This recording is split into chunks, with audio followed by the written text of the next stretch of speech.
हम लोग किसके बारे में पढ़ रहे थे? मोहम्मद बिन तुगलक। हम पढ़ रहे थे किसके बारे में? तुगलक वंश, है ना। तुगलक वंश के थोड़ा सा रिव्यू कर ले फटाफट, फिर जल्दी जल्दी हम लोग आगे चलेंगे, ठीक है। तो आइए, तुगलक वंश। तुगलक वंश, तुगलक वंश में इसका संस्थापक कौन था जी? गयासुद्दीन तुगलक। गयासउद्दीन तुगलक। एक कैसा था? शांत स्वभाव का था, लेकिन अपने आप को थोड़ा होशियार समझता था, काबिल समझता था, है ना।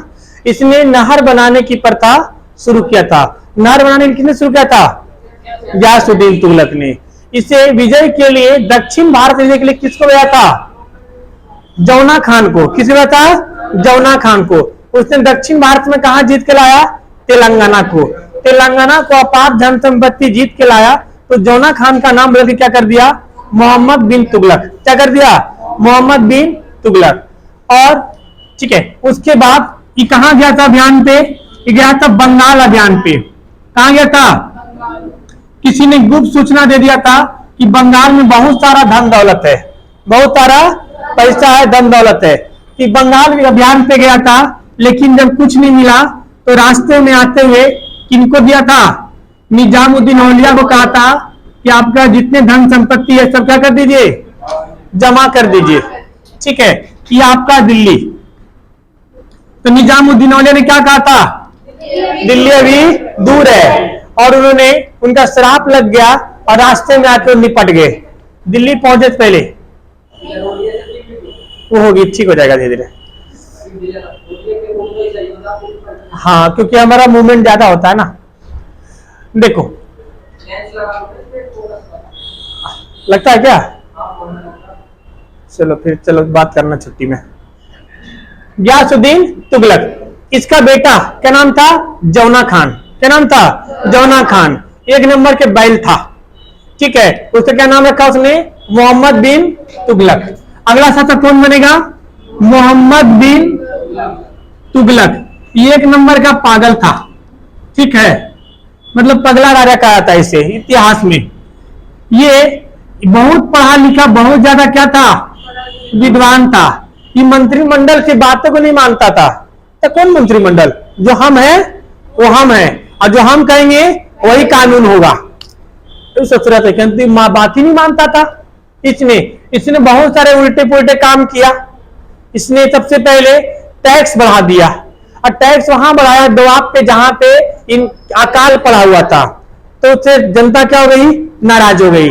इसने अपनी राजधानी कहां शिफ्ट करा दिया था? दक्षिण भारत, दौलताबाद। कहां जी? दौलताबाद, देवगिरी। वो भी इसका क्या हो गया? विफल हो गया।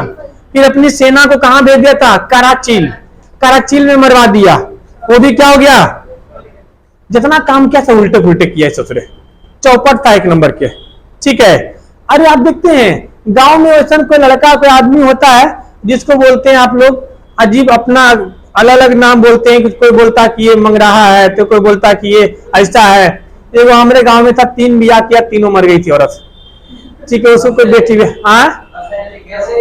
हाँ, जो बोलते हैं उसको कि ये वो मतलब कोई काम में हाथ लगा, काम ही बिगड़ जाता है। देखते ना, उसमें हम लोग कहते हैं तू कैसा बदराहा आदमी है, जो काम में छूता है उसी काम को क्या नाम है? विफल कर। हाँ जी, हाँ जी। तो उस तरह ये उस तरह का बैल था एक नंबर के। इसके समय में, मोहम्मद बिन तुगलक के समय में, मोरक्को का यात्री, इसका नाम क्या है? Ibn Battuta. Ibn Battuta Bharat आया था। कौन आया था? इब्न बतूता भारत आया था, और उसने आकर के किताब लिखा था। उसका नाम क्या था? रेहला। इसे किताब का नाम क्या था? रेहला किताब लिखा था। और एक और था अलबैरूनी। अलबैरूनी किसके शासनकाल में, किसके साथ आया था? बताओ, अलबैरूनी किसके साथ आया था? महमूद गजनवी। महमूद गजनवी। उसने किताब लिखा था तहकीक हिंद या किताबे हिंद, किताबुल हिंद या फिर तहकीक हिंद, ठीक है। तो इब्न बतूता कहां रहने वाला था? मोरक्को का। उसने कौन सा किताब लिखा? रेला। ये बहुत ही विद्वान था। इसकी विद्वता को देख करके इसको, इसकी विद्वता को देख के किसने, मोहम्मद बिन तुगलक ने इसे दिल्ली का काजी नियुक्त कर दिया। क्या कर दिया? दिल्ली का काजी। काजी समझते हैं जी? इसे दिल्ली का काजी, काजी बोलते जज को, यानी दिल्ली का काजी नियुक्त कर दिया। और इसी के समय में इब्न बतूता, सॉरी, मोहम्मद बिन तुगलक ने डाक विभाग शुरू किया था और इसे डाक विभाग का हेड बना दिया। क्या बना दिया? हेड। यानी डाक का प्रथा किसने शुरू किया था? मोहम्मद बिन तुगलक ने। इसके समय कौन सी यात्री आया था? Ibn Battuta. कौन आया था? इब्न बतूता आया था। ठीक है, इसे दिल्ली का काजी नियुक्त कर दिया था। पूछा जाता है जी, इसी के समय में दिल्ली सल्तनत का बहुत ज्यादा बिखरा हुआ। दिल्ली सल्तनत का बहुत ज्यादा बिखरा हुआ। इधर का एरिया जो था, इधर के एरिया और इधर के एरिया, बहमनी साम्राज्य और हरियर बुक्का किसके स्थापना कर लेता है? विजयनगर का। दो साम्राज्य बहुत बड़ी बड़ी टूट जाती है। एक आपका कौन था? बहमनी साम्राज्य। बहमनी साम्राज्य की स्थापना करता है हसन गंगू। अभी आगे हम पढ़ेंगे हम लोग। हसन गंगू किसकी स्थापना करता है? बहमनी साम्राज्य। और इसी के समय में हरिहर एवं बुक्का, क्या नाम था? हरिहर एवं बुक्का, ये किसकी स्थापना करता है? विजयनगर की। सवाल बहुत पूछा गया जी, विजयनगर की स्थापना किसने किया है? हरिहर एवं बुक्का। बहमनी साम्राज्य की हसन गंगू। ये आपका बहमनी साम्राज्य और ये आपका विजयनगर। एक बात बताइए, ये जो एरिया था इसको कौन जीता था? इसको एरिया कौन जीत के लाया था? इसी ने जीत के लाया था ना, जौना खान इधर जीतने गया था। और इसके पहले जो अलाउद्दीन खिलजी था, खिलजी भी जीता था इधर के एरिया। ठीक है, अलाउद्दीन खिलजी का सेनापति का नाम क्या था? क्या नाम था? जिधर जीता था मलिक काफूर। क्या नाम था उसका? मलिक काफूर। मलिक काफूर ने सब एरिया को जीत लिया था। यानी इसको जो जमीन मिला था वो कैसा मिला था? गिफ्ट में मिला था, एक तरह से बोलिए, क्योंकि इस ऑलरेडी था और इसमें क्या हो गया? बिखराव हो गया। क्या हो गया? बिखराव। यानी दिल्ली सल्तनत में सबसे ज्यादा बिखराव किसके शासनकाल में होता? मोहम्मद बिन तुगलक के शासनकाल में हुआ। ठीक है, इसमें मोहम्मद बिन तुगलक के शासनकाल में इन्होंने क्या नाम है, एक दूत मंडल को चीन भेजा था। एक दूत मंडल को कहां भेजा था? चीन भेजा था। चीन की यात्रा पे भेजा था। इसने मोहम्मद बिन तुगलक ने। लेकिन इसने जितना भी काम किया है, कुछ ही एक दो काम अच्छा था, बाकी सारा काम क्या था? उल्टा पुल्टा। इसने खेती के लिए एक विभाग बनाया था, उसका नाम क्या था? खेती के लिए दीवाने कोही। दीवाने कोही। दो तीन सवाल बहुआ पूछा जाता है इसमें। दीवाने कोही की स्थापना किसने किया था? मोरक्को यात्री किसके शासनकाल में आया था? डाक विभाग का आधुनिकीकरण रूप से सबसे पहले किसने शुरू किया था? मोहम्मद बिन तुगलक। किसने शुरू किया था? मोहम्मद बिन तुगलक ने। इसके समय में दिल्ली सल्तनत का बहुत ज्यादा क्या हुआ था? बिखराव था। जब ये मरा, जब ये पगला मरा, तो इतिहासकारों ने कहा कि राजा को अपने जनता से छुटकारा मिल गया और जनता को अपने राजा से। ठीक है, ये छुटकारा मिला। जिसके मरने के बाद इसका चचेरा भाई था, उसका नाम था फिरोज शाह तुगलक। यानी इसके मरने के बाद कौन बनेगा? फिरोज शाह तुगलक, FST, फिरोज शाह तुगलक। ये बहुत ही योग्य शासक था, बहुत ही योग्य शासक था। जितना भी तुगलक वंश में काम हुआ है, बड़े बड़े काम सब किसने किया था? फिरोज शाह तुगलक ने किया था। ठीक है, अभी इसके बारे में चर्चा करते हैं। कुछ नोट करना है तो नोट करिए, और नहीं तो मिटाते हैं और चलते हैं आगे। ठीक है, आगे चलें।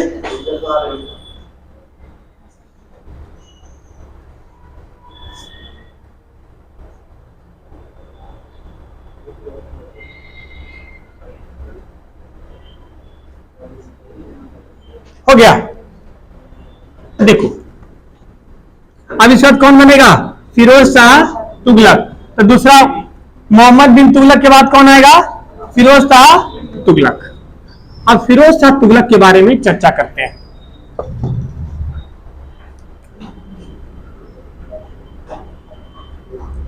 फिरोज शाह तुगलक,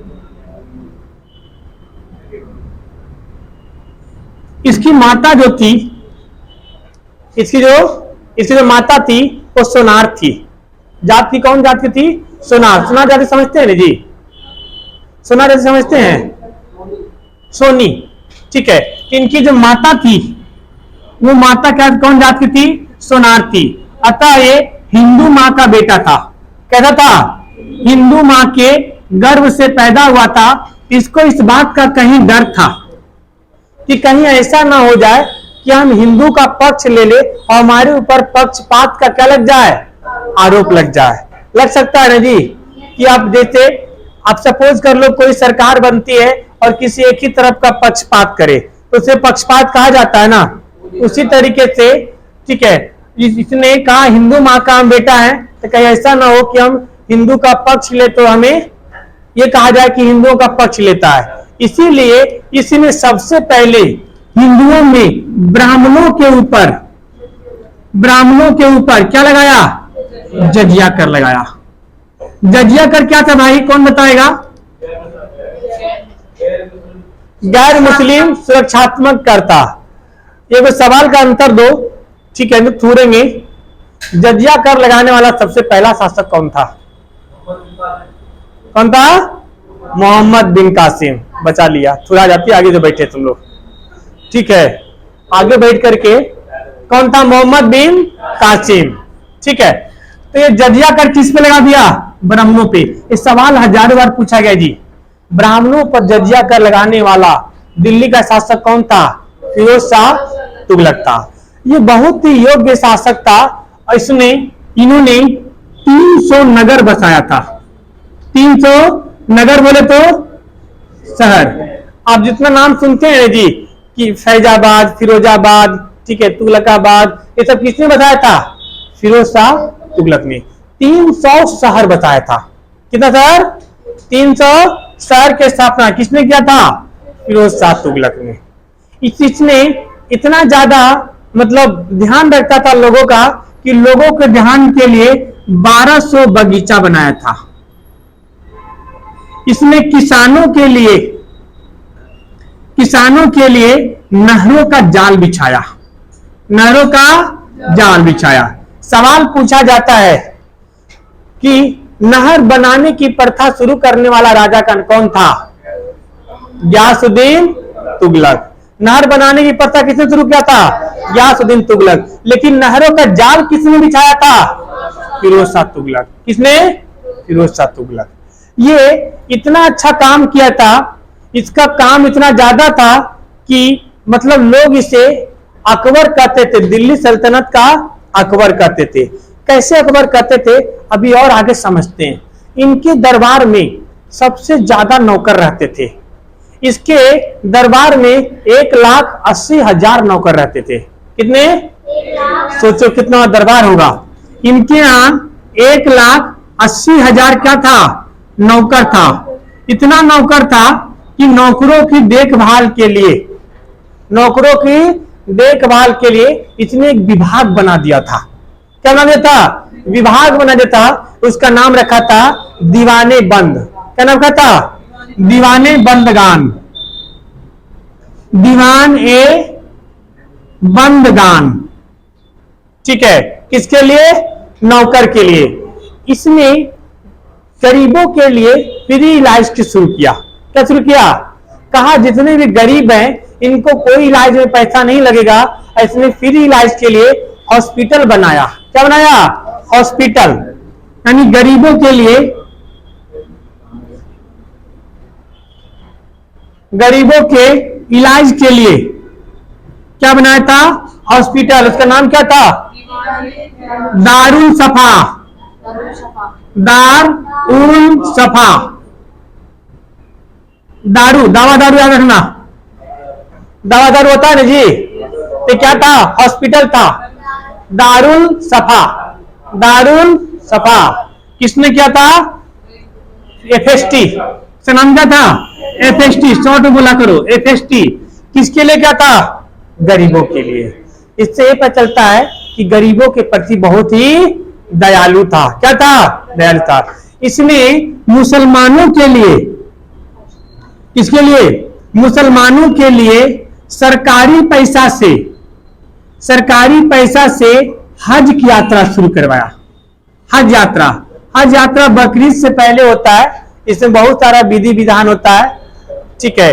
धर्म का ज्यादा ज्ञान नहीं है, बट ये बहुत ज्यादा विधि विधान होता है। ऐसा कहा गया है हज यात्रा कभी भी दूसरे के पैसा से नहीं करनी चाहिए। हज यात्रा एक तरह का तीर्थ यात्रा होता है। आपके यहाँ भी देखे, आपके मम्मी पापा पड़ोसी के पैसे से तीर्थ यात्रा कर सकते हैं? नहीं करते कोई भी, ठीक है। हमेशा हज यात्रा, कुरानों में कहा गया कि हज यात्रा अपने घर की कमाई से करनी चाहिए। तो सरकार ने सरकारी पैसा से हज यात्रा शुरू किया था, लेकिन ठीक है, सरकार अपने तरफ से किया था। बहुत से लोग जो गरीब लोग हैं फायदा नहीं उठा सकते हैं, कम तो अभी भी दिल्ली सरकार कराती तो है हज यात्रा, ठीक है। तो इसने भी शुरू किया था मुसलमानों के लिए सरकारी पैसा से हज यात्रा शुरू। तुम लोग क्या थुरा जाओगे? क्या करते हो गधा कहेंगे? बैल है, एक बार बोलो नहीं सुनने समझ में आता है। जाहिलों कमी नहीं। इधर सुनो, देखो, मुसलमानों के लिए सरकारी पैसा क्या शुरू किया था? हज यात्रा। इसने दान देने के लिए कहा कि लोग दान दे सकते हैं, जैसे आपातकाल स्थिति में, जैसे मोदी जी ने भी कोरोना के काल में दान शुरू किया था ना जी, पीएम केयर फंड था ना। उसी तरीके से इसने दान के लिए एक विभाग स्थापना किया था। दान के लिए दीवान ए खैरात। दीवान ए खैरात किसके लिए था? दान के लिए। दारुल सफा हॉस्पिटल के लिए, ठीक है। दीवाने को ही कृषि के लिए, दीवाने बंदगान नौकरों के लिए, सैनिक नहीं, दास नौकर के लिए, ठीक है। दीवाने बंदगान, इसे भूलिएगा मत जी, इस एग्जाम में डायरेक्ट आएगा। तो इसने क्या शुरू किया? दान के लिए दीवाने खैरात शुरू किया। इसने अशोक के स्तंभ को, अशोक के 2 स्तंभ, कौन कौन जी? देखो इधर, एक ही जगह आपका टोपरा कौन से राज्य में है? कौन बताएगा? हरियाणा। और एक जगह आपका मेरठ, ये आपका मेरठ और ये आपका टोपरा। इसने अशोक के 2 स्तंभ मेरठ और टोपरा को कहां उठा के ले आया? दिल्ली ले आया। ऊपर का मिटा दो 2 लाइन, ऊपर के 2-3 लाइन मिटा देता हूं। इसने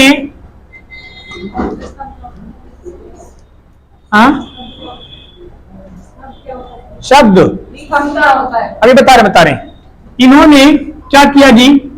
अशोक के स्तंभ का मतलब होता है, पहले क्या होते थे, एक पत्थर का बड़ा सा टुकड़ा लेते थे और टुकड़ा लेकर के ऐसे करके गाड़ दिया और गाड़ के यहाँ पे लिखवा दिया।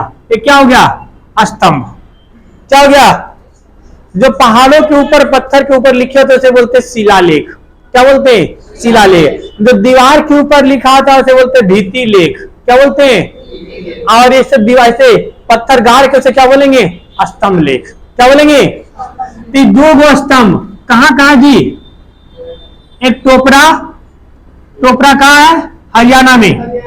एक टोपरा और दूसरा मेरठ। दोनों को कहां ले आया था? दिल्ली में। कहा?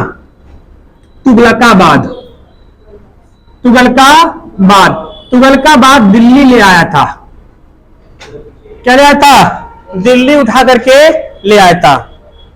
इसने इतना काम किया, इतना सुधारवादी काम किया कि ऐसे ही अच्छा काम आपके मुगल काल में अकबर ने किया था। क्या कौन किया था?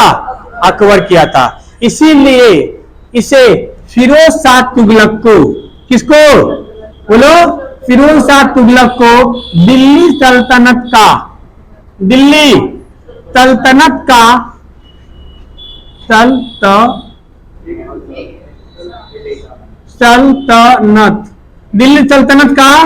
अकबर कहा जाता है। क्या कहा जाता है? अकबर कहा जाता है। ठीक है, ध्यान रहेगा। सबसे पगला राजा तुगलक, सबसे बढ़िया राजा एफएसटी। दिल्ली सल्तनत का अकबर है ना, किसे कहते हैं? एफएसटी को।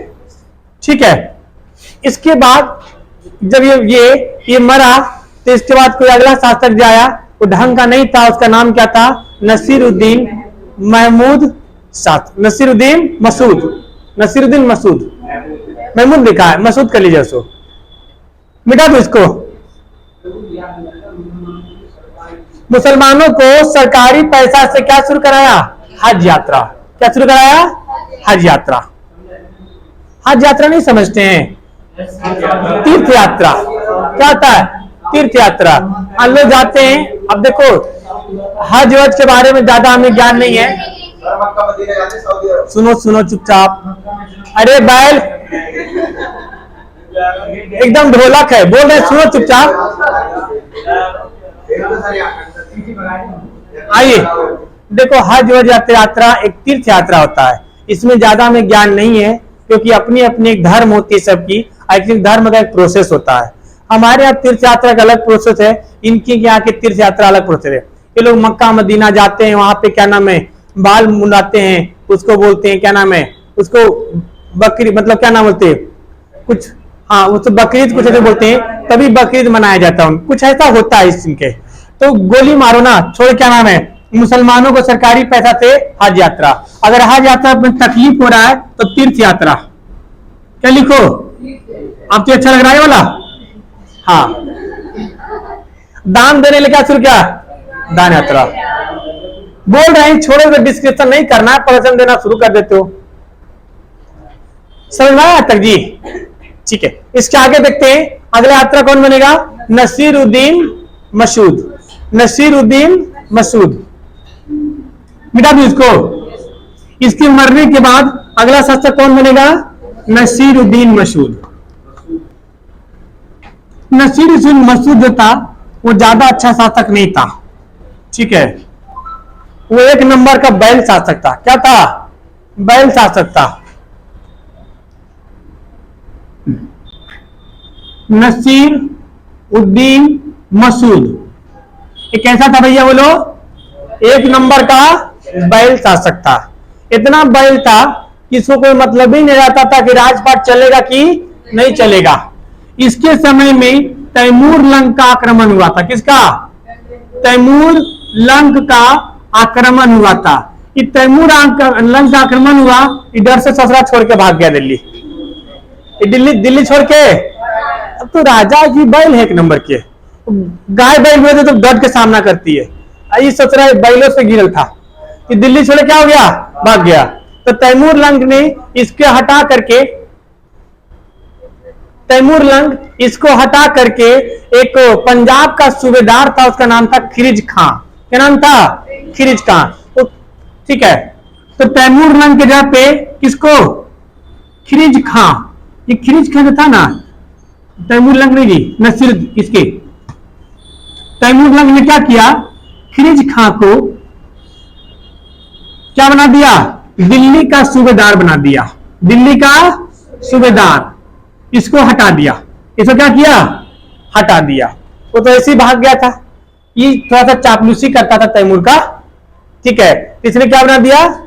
दिल्ली का सूबेदार। और दिल्ली का एरिया इतना छोटा कर दिया, दिल्ली का एरिया इतना छोटा कर दिया कि इसका एरिया दिल्ली से लेके पालम एयरपोर्ट तक मात्र रह गया था। इतना तक विधायक का एरिया होता है जी। ठीक है, इसका जो दिल्ली का एरिया था वो दिल्ली से लेकर के कहां तक? पालम एयरपोर्ट, पालम एयरपोर्ट तक सिमट कर रह गया था। और उसका सूबेदार कौन था? खिरिज खां। कौन था? खिरिज खां। खिरिज खां ने कुछ समय बाद किसकी हत्या कर देता है? खिरिज खां किसकी हत्या कर देगा?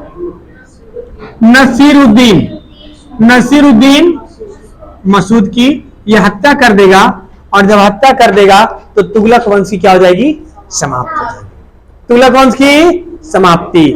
अब किस वंश की स्थापना होगा? सैयद वंश। 1414 से लेकर के 1451 तक। ठीक है, तो उसकी कहानी शुरू करें। अब किसकी स्थापना होगी? शैयद वंश की। किसकी होगी? शैयद वंश। 1414 से लेकर के 1451 तक। और 1451 के बाद कौन आ जाएगा? लोधी वंश। और लोधी वंश के बकलोल शासक आएगा बहलोल लोधी, और उसको कौन मार देगा? बाबर झाबर। कौन मारेगा? बाबर झाबर। बाबर आएगा, झाबर कुत्ता की तरह मारेगा। अब किसका स्थापना हो जाएगा? मुगल की। ठीक है, फिर मुगल में कौन एंट्री करेंगे? अंग्रेज। अंग्रेज में कौन आएंगे? स्वतंत्रता सेनानी। और सब कौन आएंगे? हमारे नेता। जो भी अभी दंगा फसाद हुआ ना जी, इसमें कौन बना था? हिंदू राजा खत्म हो गए। हिंदू हमारे अंतिम राजा थे पृथ्वीराज चौहान। पृथ्वीराज चौहान उसके बाद खत्म हो गया। पृथ्वीराज चौहान का जयचंद था, 2 साल बाद वो मारा गया। उसके बाद कोई उसके आगे हिंदू राजा नहीं आ पाया। इधर छोटा मोटा राजा था, इधर छोटा मोटा राजा था, बताए थे जी, यादव वंश था ना, काकतीय वंश था ना राजा जी, यादव वंश का रामचंद्र देव, बढ़ाए ना आप लोग को। छोटा मोटा था, लेकिन ये लोग आपस में इतने छोटे छोटे टुकड़ों में बटे थे, आपस में ही इनकी नहीं बनती थी, आपस में नहीं बनती थी। हाँ जी, जाटों में, जाटों का आक्रमण किसने किया था? जाटों का आक्रमण क्या नाम है? मोहम्मद, क्या नाम है जो आक्रमण किया था? महमूद गजनवी। महमूद गजनवी का जो सोमनाथ मंदिर का आक्रमण था, तो लौटते वक्त जाटों से क्या हो गया था? झगड़ा हुआ था। तो 1027 ईस्वी में फिर आया और जाटों को आक्रमण किया। बउआ कहानी छूट गया है, अब जो भी था कहानी से छूट गया, अब मत छेड़ो। अब का नाम है कहानी, अब देखना हुआ तब देख लेना। पेपर में आएगा तभी पढ़ेगा आप। आज का पहला दिन है, पुराना जो छूटा है वो बैकअप दूसरे क्लास में लेंगे आप, या तो यूट्यूब से देखेंगे। पेपर कल थोड़ी हो रहा है आपका। हाँ, तो पेपर सितंबर होते तो क्लास चल जाएगा आपका। ठीक है,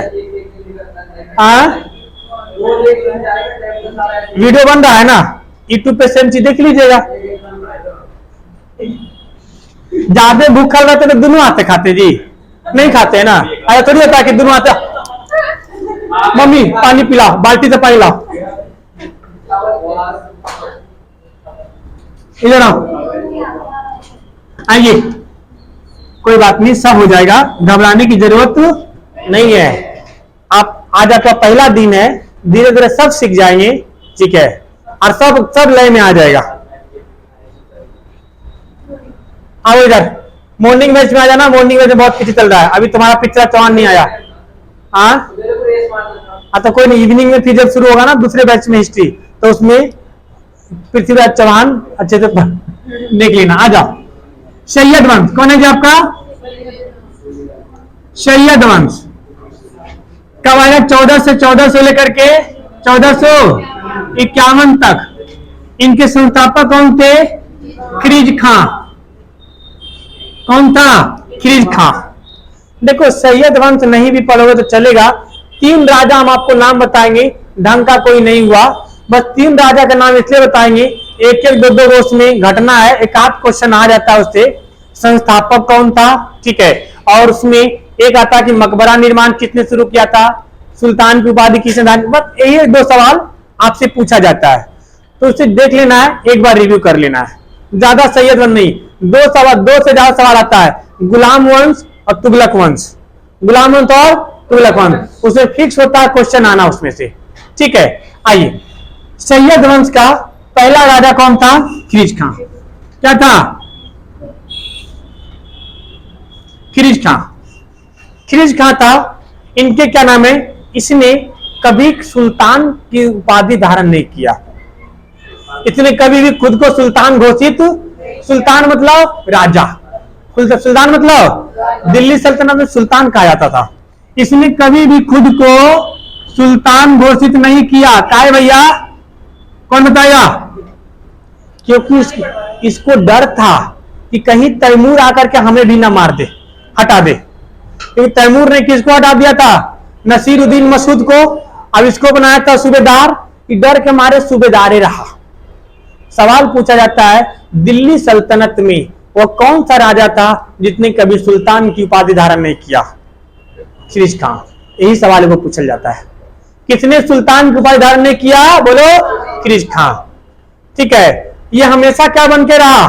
सूबेदार। इसका अगला शासक आएगा, ठीक है, जो सुल्तान की उपाधि धारण करता उसका नाम था मुबारक शाह। क्या नाम था? मुबारक शाह से उनका नाम क्या रहा जी? एगो खिलजी वंश भी था ना, मुबारक शाह खिलजी। आगे समझ में कौन था? कुतुबुद्दीन मुबारक शाह। वो नंगे आता था, सोच रहा, उगारे पुगारे घूमते रहता था, वो बैल था एक नंबर के। मुबारक शाह, इसने ये सुल्तान की उपाधि धारण नहीं किया, लेकिन ये सुल्तान की उपाधि धारण किया था। इसने सुल्तान की उपाधि धारण किया। इसका अंतिम शासक और तीसरा शासक का नाम है, क्या नाम है? आलम, अलाउद्दीन आलम, अलाउद्दीन आलम शाह। देखो, अलाउद्दीन आलम शाह जो था, इसने मकबरा पद्धति में थोड़ा जोर दिया था। क्या जोर दिया था? मकबरा पद्धति में जोर दिया था। ये भी कोई ढंग का शासक नहीं हुआ, कोई अच्छा काम नहीं किया। ठीक है, इसको, ये तीनों शासक थे, ये किसी काम के लायक नहीं थे, बस तीनों शासकों ने एक ही काम किया, थोड़ा बहुत मकबरा का निर्माण शुरू किया। लेकिन एक बात बताओ भैया, मकबरा निर्माण की प्रोसेस किसने शुरू किया था? इल्तुतमिश। किसने शुरू किया था? इल्तुतमिश। लेकिन वो मुसलमानों की पद्धति पे नहीं था। जैसे हम लोग घर बनाते हैं ना, तो एक वास्तुशास्त्र के अनुसार होता है, उसको बोलते हैं हिंदू पद्धति, कि जो बिल्कुल वास्तुशास्त्र नियम से तो कैसे भी घर उठा देगा। उसको घर तो होता ही है, लेकिन शास्त्र के अनुसार नहीं होता है। आप देखते हैं पंडित लोग कहता है आपका घर तरक्की नहीं कर रहा है, क्योंकि आपके घर जो है वास्तुशास्त्र से नहीं बना है। किचन वहां होना चाहिए, बाथरूम होना चाहिए, आंगन वहां होना चाहिए, खटिया वहां बिछाओ, हो ना, वो बताता है पंडित। उसी तरीके से मकबरा निर्माण किसने शुरू किया था? इल्तुतमिश। ढंग से मकबरा निर्माण किसने शुरू किया था? बलबन। किसने? बलबन। तो भैया ये तो ना, ये तीनों ना तो पहली मकबरा निर्माण में है, ना ढंग से निर्माण में, टूटल फुटल को जोड़ा है, तो भी इसका इतिहास में नाम नहीं आएगा। इसका ये तो था, ये अंतिम शासक था। कौन था? अंतिम शासक। इसको कौन धोएगा? इसको आके धोएगा बहलोल लोदी। क्या नाम रहेगा? बहलोल लोदी। बहलोल लोदी इसको धो देगा और किसकी स्थापना करेगा? लोदी वंश की। किसकी स्थापना करेगा? एक बात बताइए, लोदी वंश का महान शासक का नाम बताइए। हम बता दे रहे हैं, सिकंदर लोदी। आप बताइए, सिकंदर लोदी ने कोई किस शहर की स्थापना किया था? बहुत प्रसिद्ध शहर है जहां। गुड। किसकी स्थापना किया था? बउआ हजारों बार पूछ चुका है। आगरा की स्थापना किसने किया था? अक्सर बच्चे गलती करके आते हैं, बाबर मारते हैं। काहे भैया? बाबर की कब्र कहां खोदी गई थी? पहले आगरा में, फिर बाद में उसको काबुल लेके जाया गया। अभी बताऊंगा कहानी उसकी, उसकी अलग ही, वो अलग कहानी है। मुगल की कहानी ससुरा ऐसा है कि हंसते तो लोट पड़ जाओगे, वो अलग ही है, वो कहानी की किस्सा लेके गया था। तो इसीलिए लोग करते हैं, टिक मारते हैं बाबर, लेकिन बाबर नहीं था। कौन था? सिकंदर लोदी। तो लोदी वंश चलेगा 1451 से लेकर के 1526 तक। और 26 में कौन? इब्राहिम लोदी को कौन धो देगा? झाबर कुत्ता। कौन धो देगा? झाबर कुत्ता। दिल्ली सल्तनत का एकमात्र राजा या सुल्तान जो लड़ते हुए युद्ध के मैदान में मारा गया था, कौन था? इब्राहिम लोदी। इसीलिए उसको इतिहास में पढ़ा जाता है, वरना नहीं पढ़ते लोग। कौन था? इब्राहिम लोदी। उसको कौन हराएगा? झाबर कुत्ता। ठीक है, तो यहां पे हम लोग क्या नाम है? बहलोल लोदी। और किसकी स्थापना करेगा? लोदी वंश। किसी करेगा? लोदी वंश की चर्चा हम लोग करेंगे कल पढ़ेंगे लोदी वंश के बारे में।